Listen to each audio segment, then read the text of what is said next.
Okay, mga dudes, papalit po siya ng shock. Ayan po, putol na yung shock. Tapos ito mong isa yung shock support, papalitan ng malaki at baka maputol daw ulit.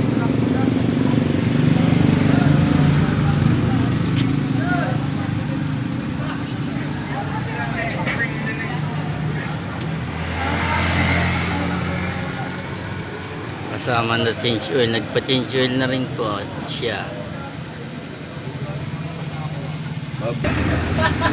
Diyan ka na ma-spray na antay kasi makik sa mukha. Ayun na, inalabas na ni Master Enteng ang kanyang tools. Siya lang po ang meron yan. Itong shop lang na ito, Enteng Works. Wala po niyang sa ibang shop. Yung iba tinatanggal pang sidecar sa motor, makuha lang yung shock na yan. Masdan nyo po, yan po ang pinaangat niya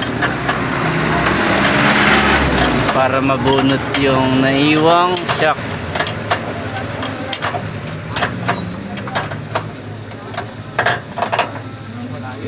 Naisip mo pa yung tools na yan?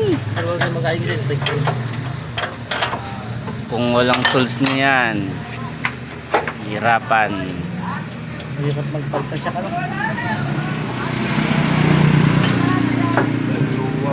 Pihit pa at hindi pa kasya.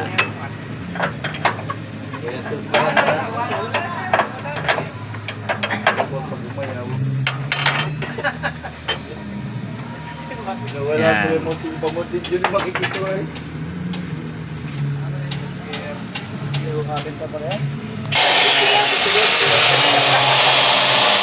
Change table. Aray. Ang hirap mag-vlog talaga.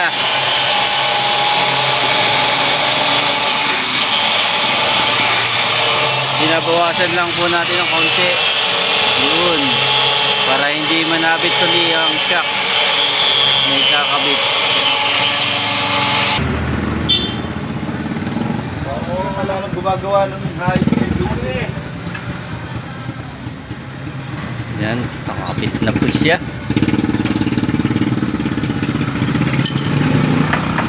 Tapos pwede na akong tanggalin. Tatanggalin na lang po yan at ito ay lalarga na. Salamat sa panonood.